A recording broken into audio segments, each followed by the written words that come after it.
हर गांव में सरकारी नल लग गए हैं, बस हमारा ही गांव है जहां कोई नल नहीं लगवाता। वोट लेने आ जाते हैं पर तरक्की के समय खाली अंगूठा दिखा देते हैं।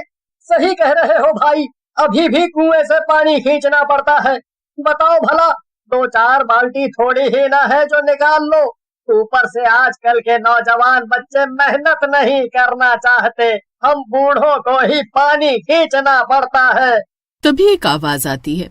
एक रात पीनू कुआं से पानी लेने जाती है।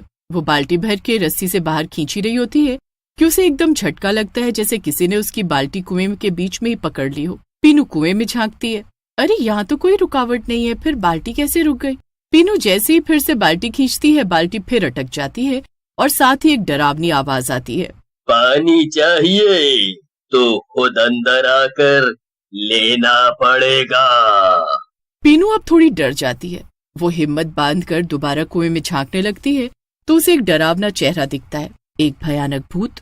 भूत को देख वो सहम जाती है और अपने उल्टे कदम पीछे आने लगती है। तभी भूत बाल्टी को अंदर की तरफ जोर से खींचता है और पीनू रस्सी समेत कुएं में खींची चली जाती है। अरे बचाओ कोई, भूत भूत, कोई बचाओ। तभी एक जोर की आवाज आती है। आवाज सुनकर पड़ोस वाले कुएं के पास आते हैं।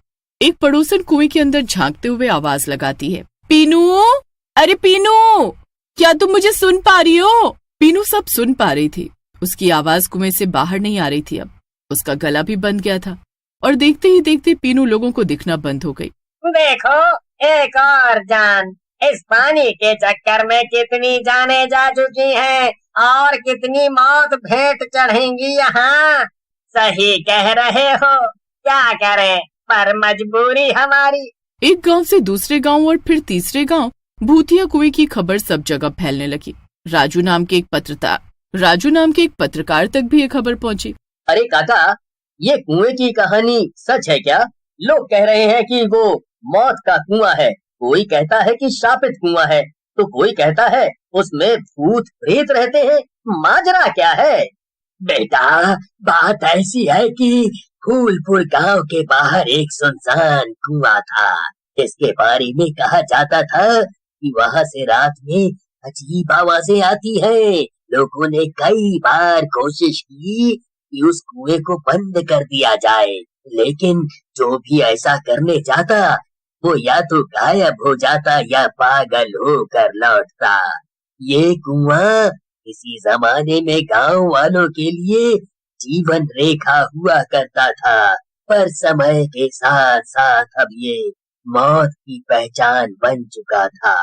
राजू एक युवा पत्रकार था जिसने कई रहस्यों को उजागर किया था। इस बार कुएं की सच्चाई जानने की वो ठान चुका था। गांव वालों ने उसे चेतावनी दी कि वो उस कुएं के पास ना जाए, लेकिन उसकी जिज्ञासा उसे वहां खींच लाई। रात के अंधेरे में जब राजू उस कुएं के पास पहुंचा तो उसने देखा कि कुएं के चारों ओर एक अजीब सन्नाटा पसरा था कि अचानक हवा में फुसफुसाहट गूंजने लगी। तभी एक ठंडी हवा का झोंका आया और भूत कुएं के ऊपर मंडराने लगे। मुझे लग ही रहा था कि ये कुआं कोई आम कुआं नहीं है। किसी आम कुएं में इतनी मौत होना असंभव है। पर तुम लोग मासूम लोगों को क्यों मार रहे हो? वे बेचारे तो अपनी प्यास बुझाने आते हैं यहाँ। हम भी तो प्यासे हैं, पर खून के। इसीलिए हमें भी खून चाहिए अपनी भूख प्यास मिटाने के लिए। पर ये गलत है, तुम लोग कुएं का गलत फायदा उठा रहे हो। ऐसा होता रहेगा तो सारे गांव के लोग किसी दूसरी जगह बसेरा करने चले जाएंगे, फिर क्या करोगे तुम? इधर राजू दिमाग लगाकर अपनी जान तो बचा लेता है, पर अभी भी उसे विश्वास नहीं हो रहा था कि उसने सच में भूतों से बातें की है। पर इस हड़बड़ाहट में उसका कैमरा गिर जाता है, जिससे वो वीडियो खराब हो जाती है और सबूत के नाम पर कुछ नहीं बचता। अब राजू को कैसे भी चैन नहीं पड़ रहा था। उसे था कि इस रहस्य को कैसे उजागर किया जाए, कैसे गुत्थी सुलझे। कई सवाल राजू के मन में चल रहे थे। अगले दिन फिर राजू ने हिम्मत करके गांव के बुजुर्गों से इसके इतिहास के बारे में पूछा। ऐसा क्या राज है कुएं का जो बताने से आप इतना डरते हो, लेकिन लोगों की मौत आप खुली आंखों से देख रहे हो? सालों पहले गांव में कुछ लालची जमींदार घुस आए थे। गांव के लोग भोले भाले थे। जमींदार ने उन्हें लालच दिया कि अगर वो अपनी जमीन उनके नाम कर देंगे तो वो उन्हें बहुत पैसा देंगे, जिससे वे लोग परिवार के साथ शहर में जाकर अच्छा जीवन जी सकेंगे। कुछ गांव वाले उनकी बातों में आकर उनकी बात मान गए, पर कुछ लोग उन लालचियों का मन समझ गए।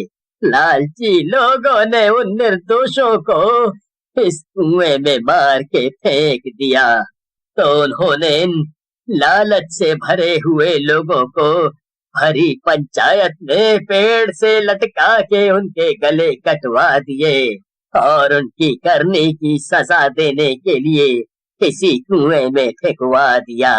शायद ये बुरी आत्माएं उनकी आत्माएं ही हैं। अगर आपको ये बात पता है तो गांव वालों को सतर्क क्यों नहीं करते? लोगों को मरने क्यों दे रहे हो?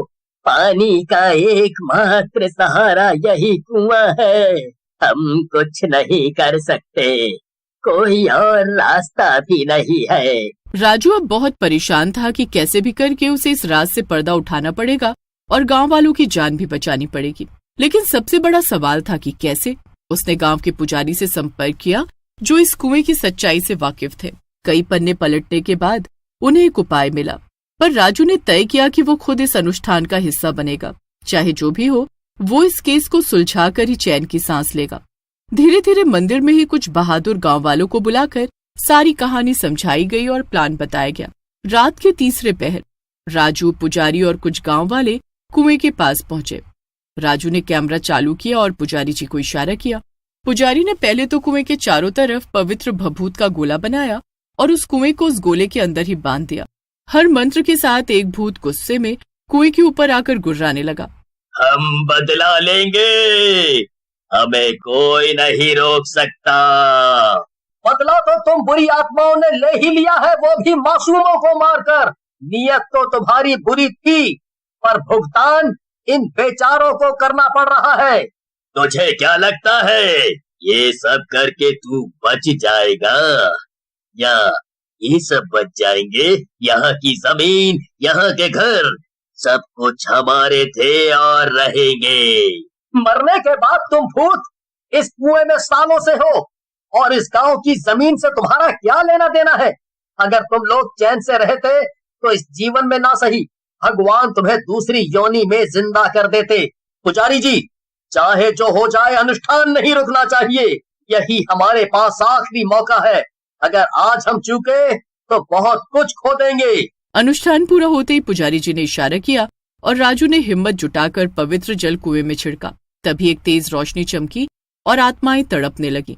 गांव वालों ने मिलकर उन मृत आत्माओं के लिए प्रायश्चित किया और उन्हें विधिवत मुक्त करने का अनुष्ठान पूरा किया।